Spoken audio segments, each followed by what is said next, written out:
connu réellement le maquillage lorsque j'ai commencé la planche. Je suis comédienne donc au Palais de la Culture en 2008, 2009. Je suis intervenue dans une pièce de théâtre qu'on appelle Errement Konon, dans laquelle j'interprétais un personnage, le rôle de Madame Tenga, qui était une vieille burkinabé d'une 60aine d'années. Donc c'est comme ça que je découvre le maquillage artistique. On m'avait maquillée de sorte à ce que je paraisse beaucoup plus mûre, naturellement comme une femme d'une 60aine d'années. Et ce qui était intéressant, c'est qu'après, après la pièce, on m'avait fait des rides, tout ce qui suit. Et après la pièce, pendant que j'étais dans les loges et que je me démaquillais, j'entendais des gens qui me dépassaient et qui disaient « Ah, mais moi j'ai adoré la vieille là, je l'ai adorée ». Parce que le maquillage qu'ils avaient fait sur scène, quand je l'enlevais, je retrouvais ma jeunesse. J'étais dans la vingtaine, donc vous imaginez, et j'avais plus cette posture de vieille de 65 ans. Donc les gens n'arrivaient pas du tout à me reconnaître quand je sortais de scène. Et c'était magique.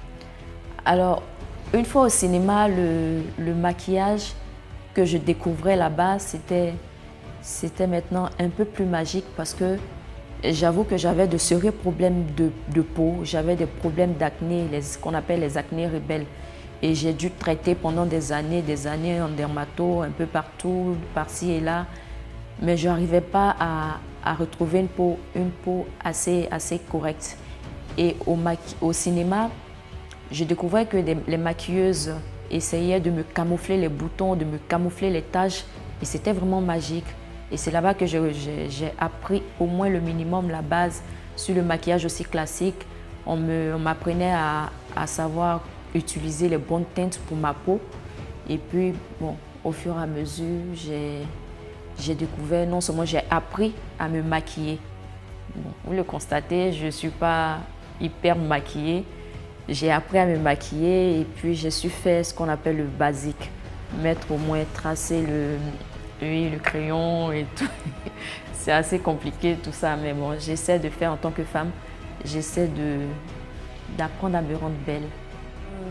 Je ne pense pas qu'une femme joue un rôle à chaque fois qu'elle se maquille, parce que quand on se maquille, c'est soit, bon, pour ma part, hein, c'est soit pour cacher des imperfections, parce que quand moi je me maquillais, c'était beaucoup plus pour cacher mes imperfections au visage, et ça me rendait beaucoup plus confiante également.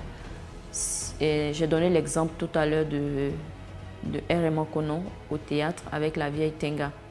Mais vous imaginez que je ne pouvais pas interpréter ce personnage-là aussi facilement si physiquement, on ne m'avait pas donné ce qu'on appelle ces rides, on ne m'avait pas créé, c'était Soda Gay qui m'avait maquillée, que je salue au passage. Elle m'a créé des rides pour le personnage. Et après, il y a ce qu'on appelle le jeu d'acteur qui a suivi. Donc, ça m'a rendu beaucoup plus à l'aise, ça m'a mise à l'aise pour pouvoir interpréter mon personnage. Donc, le maquillage, de manière générale, n'est pas forcément pour se la jouer.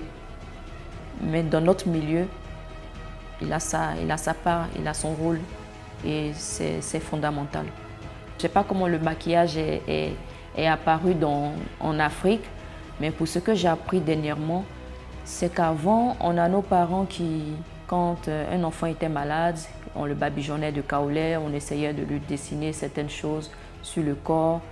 Et je crois que ce n'était pas fortuit. Tout ce qui était dessiné sur le corps n'était pas fait de manière hasardeuse. Donc, si c'était ça aussi, un autre genre de maquillage tradition, ben, j'ai envie de dire que je l'ai connu aussi, toujours au cinéma.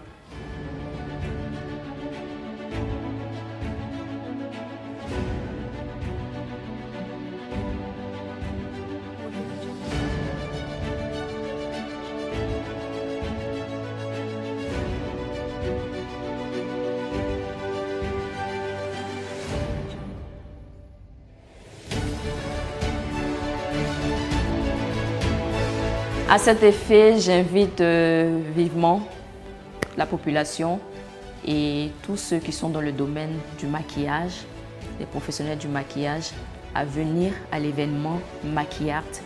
C'est très important de venir et de découvrir le maquillage sur toutes ses facettes, sur toutes ses dimensions. Et on vous y attend massivement.